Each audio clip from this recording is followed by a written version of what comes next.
¿Qué tal, hermanos? Buenas tardes de la ciudad de Querétaro. Estudiando Romanos 11, queremos compartir con ustedes en esta tarde, con el favor del Señor.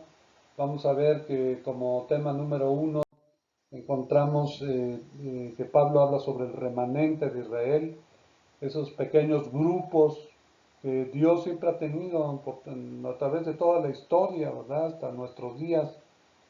Y se encuentran los primeros 10 versículos del capítulo 11. Vamos a ver que como subtema, ¿verdad? Este sería el tema, el remanente de Israel, y como subtema vamos a encontrar entonces también que Dios habla que este remanente, pequeño remanente, fue escogido por gracia, escogido por gracia. Esas palabras también tan importantes que descubre Pablo a través de la epístola en el estudio de la escritura.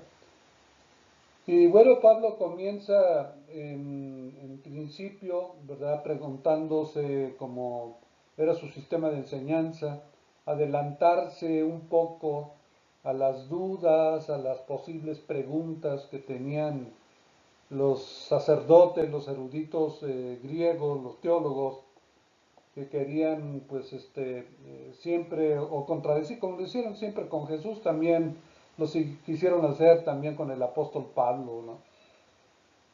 Y entonces Pablo comienza en el versículo 1 preguntándose, ¿ha desechado Dios a su pueblo? Y él contesta, en ninguna manera. ¿Sí? Dios no ha desechado a Israel, todavía está en el plan profético de Dios, en el reloj profético. El pueblo de Israel es una enorme señal de los últimos tiempos, el regreso en 1947 de Israel a su tierra y la obra maravillosa que Dios ha seguido haciendo, a pesar de que, como Dios expresó a través del profeta, todos los días extendí mi mano hacia un pueblo rebelde y contradictor. Dice Pablo, no ha desechado a Dios a Israel, en ninguna manera. Y entonces comienza a dar argumentos, dice, porque también yo soy israelita. Es decir, si Dios ya hubiera desechado a Israel, pues también Pablo ya no estaría ahí, pues, dentro del plan divino, ¿verdad? Sirviendo a Dios. Dice, yo soy israelita, dice, de la descendencia.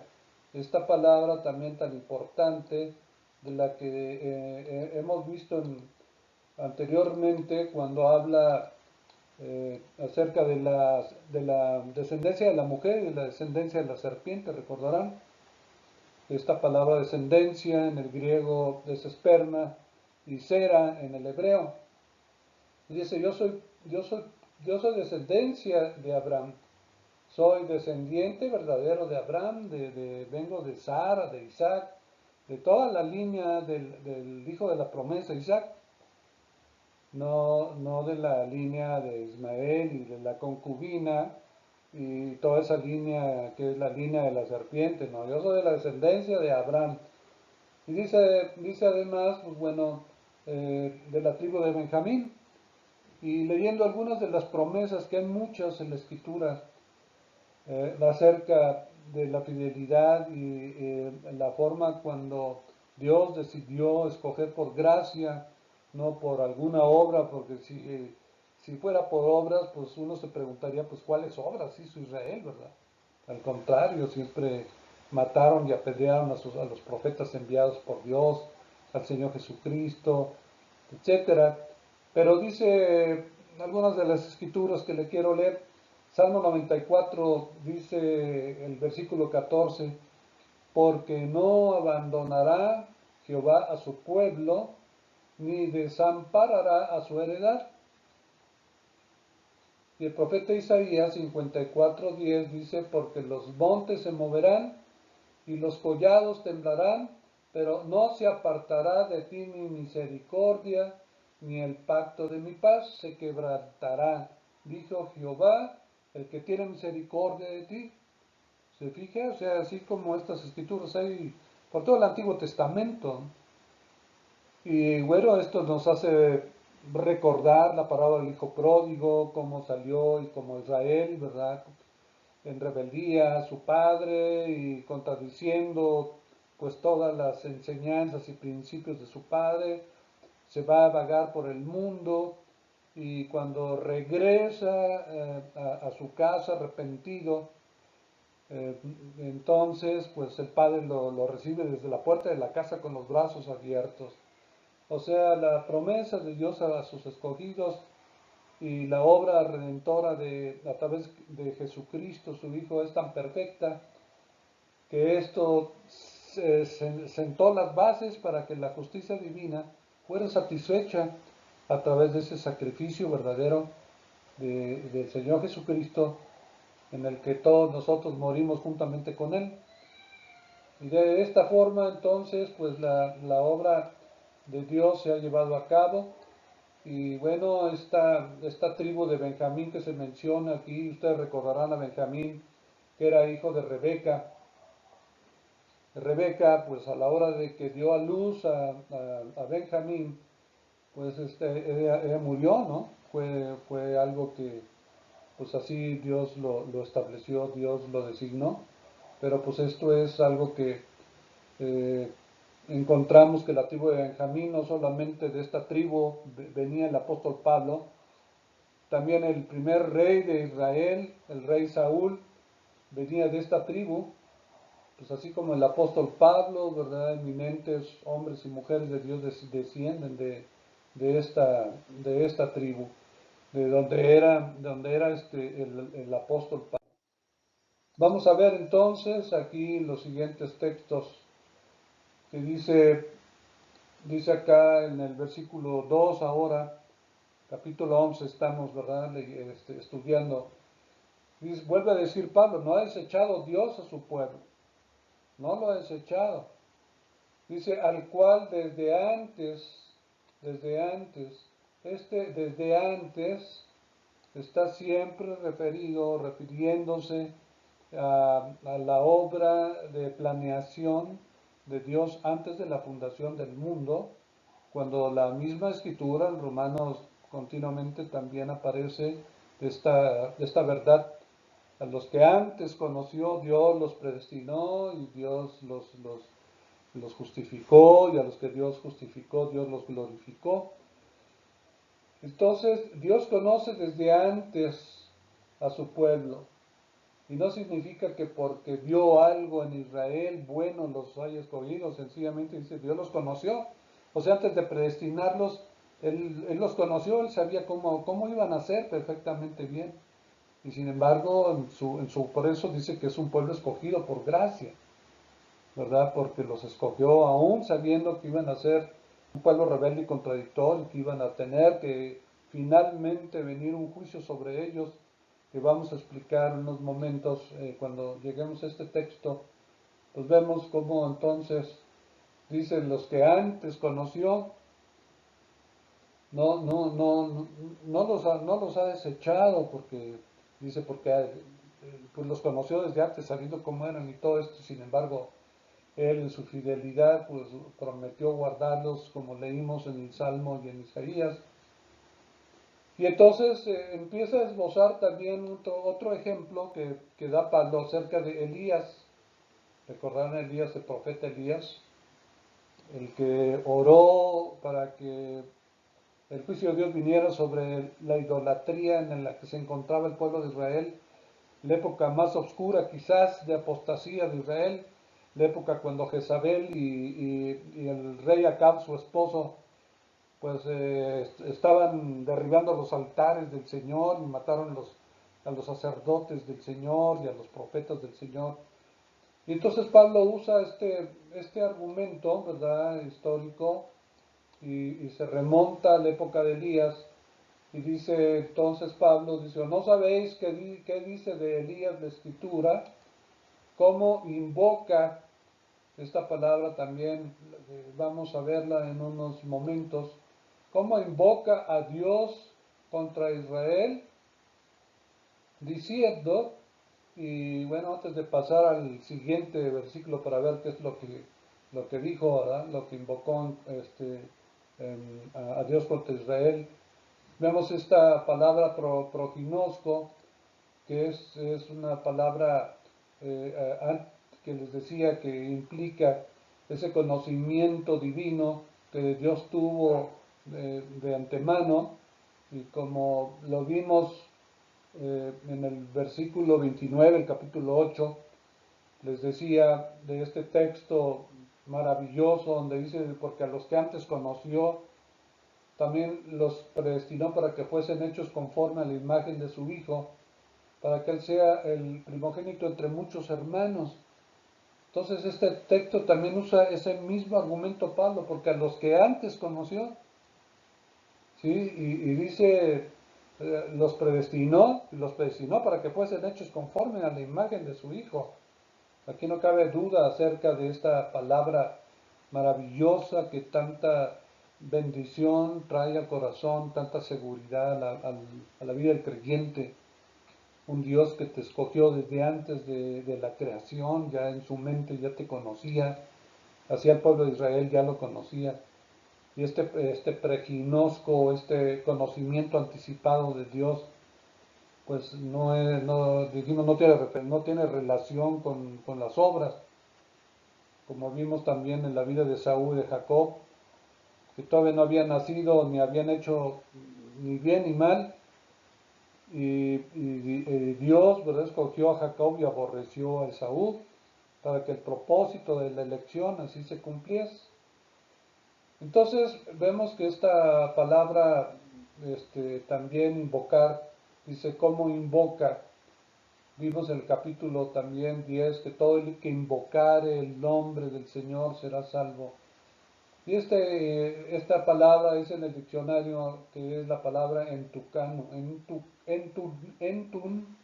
entuncano.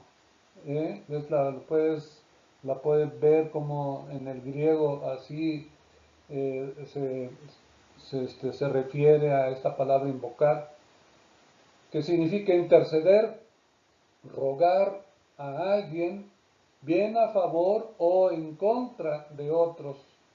¿Sí? Entonces vemos que esto, cuando cuando Elías invoca a Dios, ¿verdad? Está intercediendo, rogando de una manera, dice bien a favor o en contra. Aquí es en contra, dice cómo invoca a Dios contra Israel. Aquí lo menciona el apóstol Pablo. Pues es una forma en la que esta invocación pues está tratando de llegar al razonamiento quizás de Dios de esta manera. Y bueno, pues vemos como en el siguiente versículo entonces este diálogo entre Elías y el Señor, ¿verdad? Prosigue, dice Pablo, bueno, recordarás, Señor, cómo Elías, ¿verdad? Pues se dirigió a ti en sus días pidiéndote que lo ayudaras, porque todos los profetas habían muerto, habían sido matados por Jezabel y Acab el rey. Y dice Pablo, y además todos tus altares han derribado. Y solo yo he quedado. O sea, él estaba ahí escondido en un río a donde Dios le proveyó agua porque él mismo había orado para que no llovieran y no llovió en 3 años y medio en la tierra, entonces había grande sequía, y Dios llevó a Elías a este río, y ahí le proveyó un agua fresca, mientras estaba el pueblo de Israel padeciendo por su pecado una sequía terrible. Pues Dios estaba cuidando del profeta de una manera pues preciosa. Le llevaba comida con cuervos, imagínense, los cuervos le llevaban carne al profeta y tenía ahí el agua cristalina, fresca del río donde él podía pues sobrevivir, ¿verdad? Y vivir de esta manera. Entonces vemos como el profeta, ¿verdad? Su tiempo Elías invocó a Dios, ¿verdad? También y le dijo, bueno, mira, Señor, pues se han matado a todos los profetas, yo solamente he quedado, soy el único de los profetas tuyos que he quedado, han derribado tus altares, así como diciendo, bueno, Señor, pues vas a hacer algo, vas a traer otro juicio peor de esta sequía o qué pasa. Pero entonces dice, que es la historia, dice Pablo, continúa con la historia, y entonces dice, pero ¿qué le dice la divina respuesta? ¿Qué fue lo que le respondió Dios a Elías cuando Elías adujo, verdad, que ya habían muerto todos los profetas, que él era el único que quedaba? Dios le contestó a Elías, y fíjense, Dios le dice, me he reservado 7,000 hombres, 7,000 hombres, pero no eran nada más hombres judíos, pues cualquiera, sino eran hombres que no han doblado la rodilla, no se han arrodillado, no han adorado a quién, al Dios Baal. Wow, entonces haber quedado sorprendidísimo con la noticia, ¿no? Además esto de haber traído una alegría tremenda a su corazón al saber que no era el único profeta que ya sobreviviente. Había un remanente, ¿sí? Ese remanente de Israel, no solamente de hombres que han creído y que pues Dios por gracia también los escogió y han sobrevivido a través de las épocas, ¿verdad? Sino que también en este caso hombres, ¿verdad? Que eran instrumentos de Dios, que Dios había guardado de una manera milagrosa, pues que no habían doblado su rodilla delante de Baal.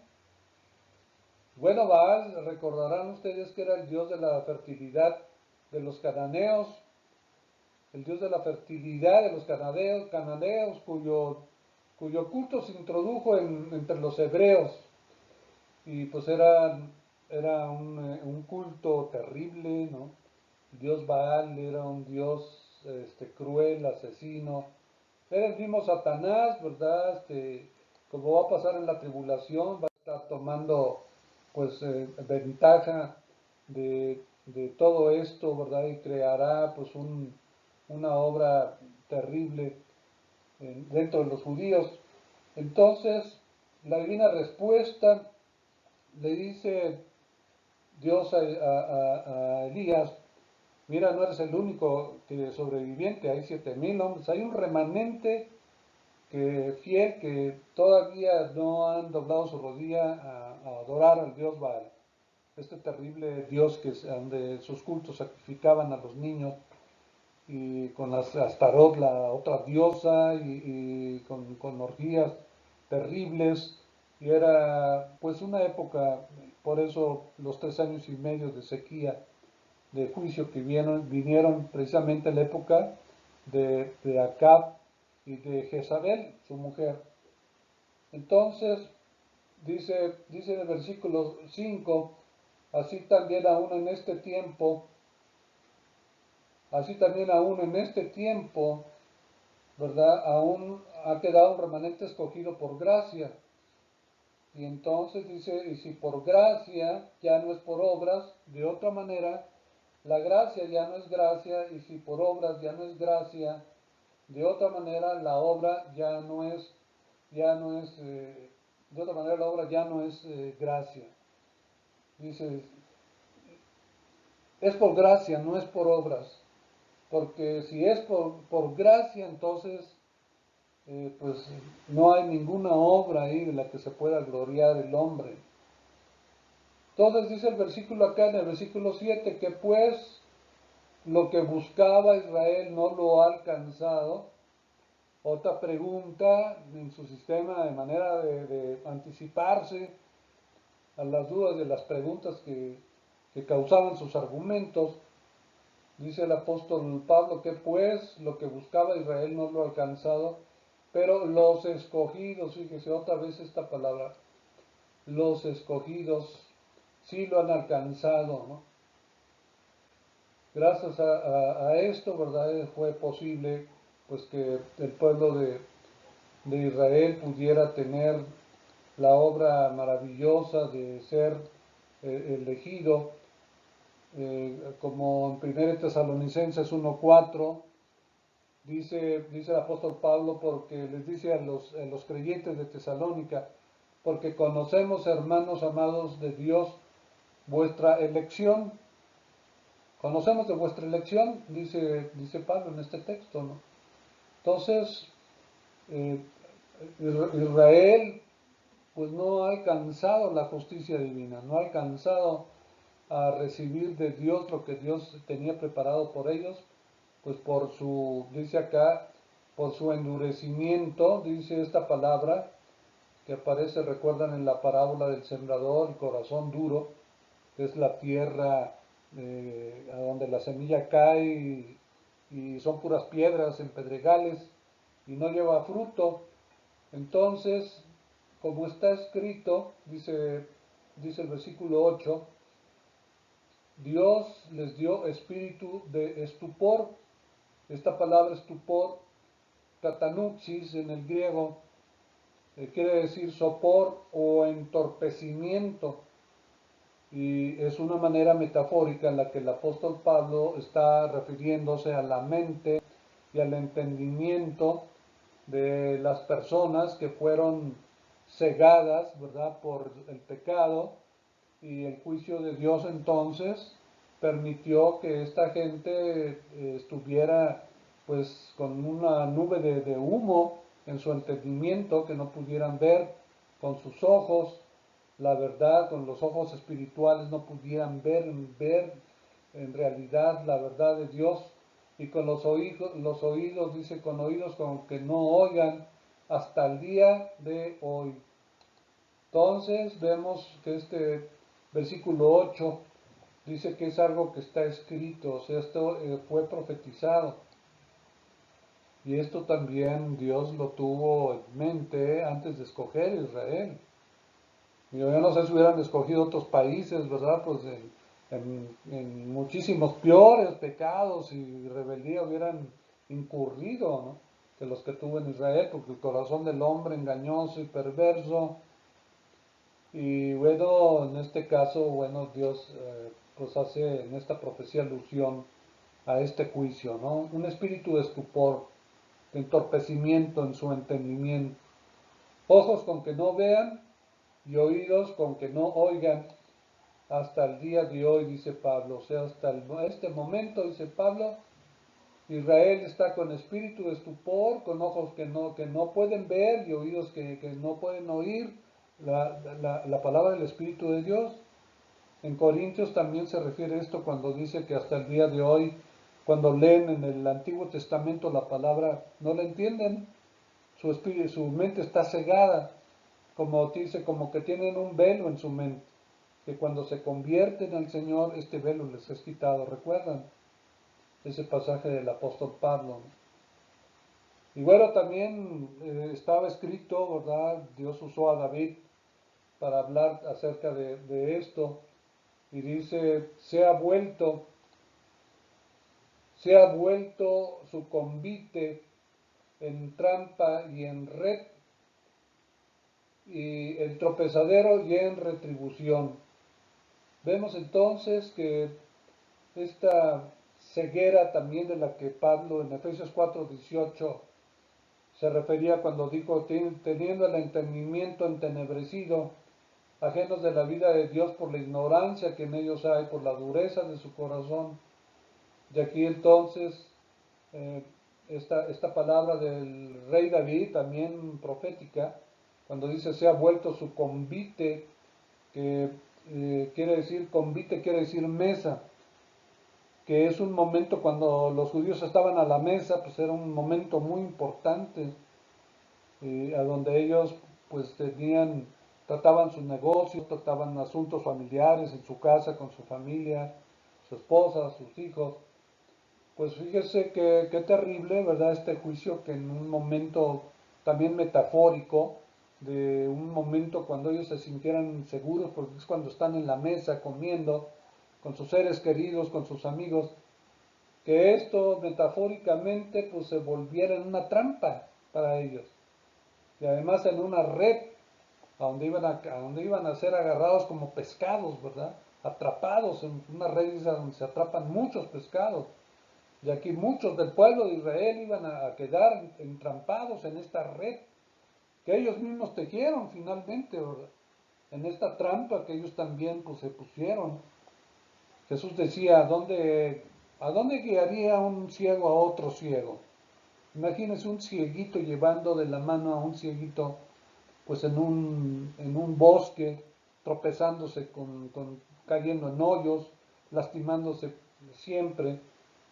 Bueno, dice Pablo, ¿verdad?, acerca de David, que él entonces escribe esto, acerca de su mesa, que se convertiría en una trampa y una red, en tropezadero y en retribución, ¿verdad? Cuando ellos comiendo del fruto de sus propios caminos, el hombre pues siempre estará expuesto por consecuencias de sus pecados también a esto mismo.